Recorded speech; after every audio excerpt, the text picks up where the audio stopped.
we are going to work at looking up some pipe sizes and pipe fitting sizes and then using those to do a layout and to make an assembly drawing. So, and what we're going to do is we're going to make a handrail out of welded pipe. So about pipe size. Pipe sizes were determined by ASME back in the 19th century, and at that time they were using wrought iron for pipe, and the pipe size was the inside diameter. So if you had 2-inch pipe, that meant the inside diameter was 2 inches, and then the outside was something or other, and you could put threaded fittings over it. Well, in the last half of the 19th century, steel making processes were greatly improved, and manufacturers were able to make stronger steel, and that meant they were able to make thinner pipe. It could still be as strong, but it would use less steel and therefore be less expensive. So very soon, a 2-inch pipe was no longer 2 inches inside diameter, it was a bigger diameter. However, manufacturers had been making pipe with pipe fittings for quite some years, and everybody had inventory in stock, and nobody wanted to just throw it all away. So they kept the same outside diameter, and they just made the inside thinner. Well, what that means is that when you say a pipe size, that size is not any place on that pipe. It's kind of, but not exactly. Then ASME and the other organization, forget what it's called, but the pipe manufacturing organization, had these schedules of different sizes, and at first they had a whole bunch of them, but nowadays we are down to just a few. And when you go to let's say the building supply store to buy some pipe, if you just get regular old pipe, you are getting standard pipe, which is also known as Schedule 40. If you want some extra strong pipe or extra heavy pipe, that is also known as Schedule 80. And if you look at the picture down here, you notice they both take the same size pipe fitting because they have the same outside diameter. It's just the wall thickness and the inside diameter that changes as you go to heavier pipe. And then double extra strong or double extra heavy is similar to, but not exactly the same as Schedule 160. And you can see Schedule 160, double extra heavy, still has the same outside diameter, but it's even thicker inside. I have given you a PDF from Far West Steel that has all kinds of useful steel sizes in it, including this page, which is the size of pipe sizes. And I know this has got a whole bunch of numbers in it, but let's just get oriented. Along the left, there are the pipe sizes. So if we were looking for 2-inch pipe, there's 2-inch pipe right there. In the next column over is the outside diameter, so notice 2-inch pipe is actually 2 3/8 outside diameter. And then there are spaces for a bunch of pipe schedules, but they've only listed, well, in addition to this real thin one, they've only listed the standard or Schedule 40. And if you look at the numbers, you notice standard and Schedule 40 are the same numbers. And they've listed Schedule 80 or extra heavy, extra strong, and those numbers are the same. And they've listed Schedule 160 or double extra strong or double extra heavy, and those numbers are different. So anyway, here is a table for you, and if you download this Far West Steel catalog, then you will always have this and you can look these up when you need to. When you connect steel pipe, you could use threaded fittings, and you're probably familiar with that from seeing plumbing stuff. And you can use welded fittings. And welded pipe comes already with this bevel groove in it. So nobody has to grind that out. It comes that way.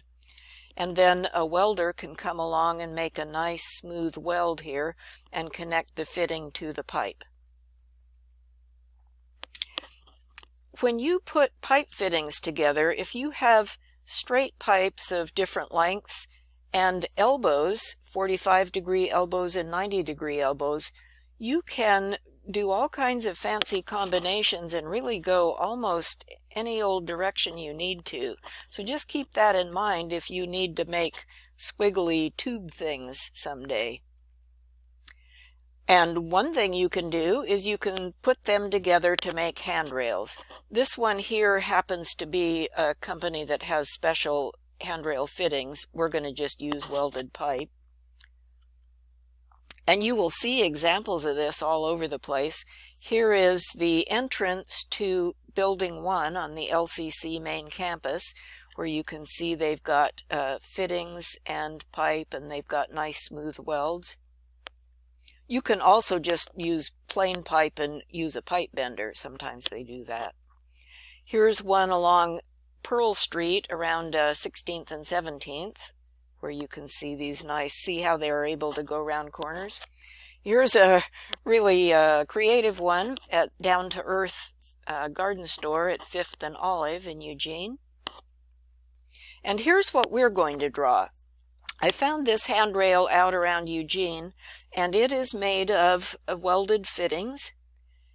And we are going to make a handrail that looks like this. So let us say that somebody is going to provide us some sockets to drop our handrail assembly into. So we have to meet the dimensions that they give us. And the dimensions are 38 inches center to center, pipe center to pipe center, which means it's 76 inches overall center to center. Then OSHA says we have to be 42 inches high for a guardrail, so we'll do that. And we'll make this inside pipe almost halfway up. It's almost centered, but not quite. So it's 21 inches from the ground to the top of this pipe. When you make your drawing, you should provide these dimensions. And the reason for that is even though you're going to give the lengths for all these pieces of pipe when you're done, your welder, well, everything has a tolerance, and it could be plus or minus some size. And your welder needs to be sure that this handrail assembly will fit into the pre-assembled sockets. So you want to tell them what sizes they should come up with when they're done.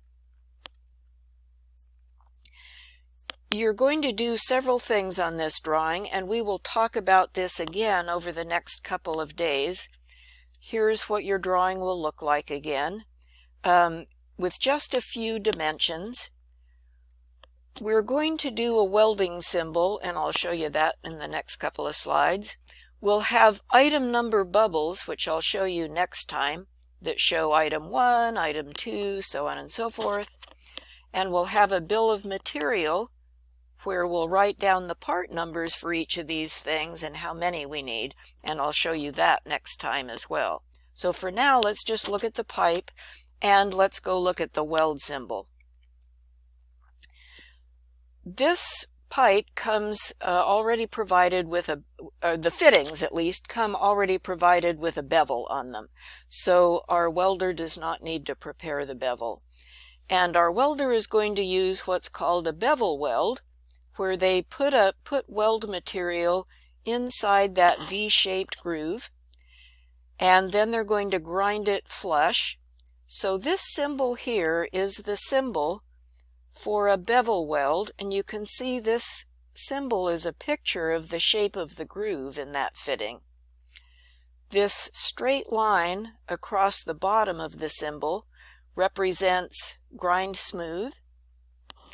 This circle around the leader line represents all around. So this says weld this joint with a bevel weld all around and grind smooth. And then in the tail, it's telling them there are 17 of these welds. You only have to put a weld symbol on one of them, and then you tell them there are 17 just like it. And you can put your symbol on any of these fitting and pipe connections that you want. I don't care which one you use. I just happen to put mine here, but that is not important. So here's how you draw that symbol. You have to make your own. It's made out of lines and text. And next term, if you come back and take machine elements, we will talk in detail about how to draw the different kinds of weld symbols and what they represent. So for now, just here it is, and here's what size to make it. So you got a straight line with a leader on it. You got a circle that is this size. Your weld symbol has a vertical edge and a 45-degree angle, and here's how big it is. And then your tail has 45-degree lines with 1/8" text. Oh, and all of this is on a thin line weight, so probably a dimension layer. Now let's go look at how to look up these pipe sizes for your, here's your handrail. Let's go look up these pipe sizes and pipe fittings. I have given you 2 appendices out of our textbook. One of them is Appendix X, and this is pipe sizes. This is a repeat of the pipe sizes you saw in the Far West Steel catalog. You're going to use, stop it. You are going to use 1.5" pipe, so there's the outside diameter. I have given you an appendix for the fittings, and now what you'll need to do is look up your pipe size. So you're going with 1.5" pipe, and then look at the picture here and look up the size that it tells you. So for doing an elbow, a 90-degree elbow, it's telling you that from the center of the pipe out to the edge of the elbow is distance A, and so you can look up distance A. Looks like it's 2 1/4, and you do that for each of the fittings. There are elbows, you're going to have some T's, and you're going to have one cross. Let me show you my drawing. So here are 1, 2, 3 T's, 1, 2 elbows, and 1 cross. And our book does not give us the dimensions for a cross, but you can see it's just basically 2 T's stuck together. So there's my drawing. Now what you do is you just start with what you know. So you know these center to center spacings, and you know the heights. Start there. And you can look up the pipe outside diameter. I think it was 1.9. So you can use offset and make these pipes. Then look up the size of your elbow and draw your elbow in there. And look up the other fittings and draw them in. And then once you get the fittings drawn the right size and in the right place, then you can come in here and measure how big is your length of pipe.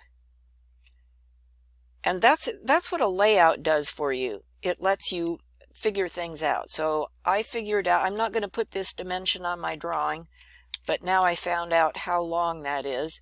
So now down here in my bill of material, which we'll talk about next time, I can put my pipe size in here. I'm going to have 1, 2, 3, 4 pipes that are that length. I'm going to have 1, 2, 3 pipes that are this height. I'll have to measure those. And I'm going to have 1, 2, 3 different pipes that are that height. So what you can do for today is get started laying this thing out. Look up your sizes so you can draw them in there, and we'll come back next time and talk about some details.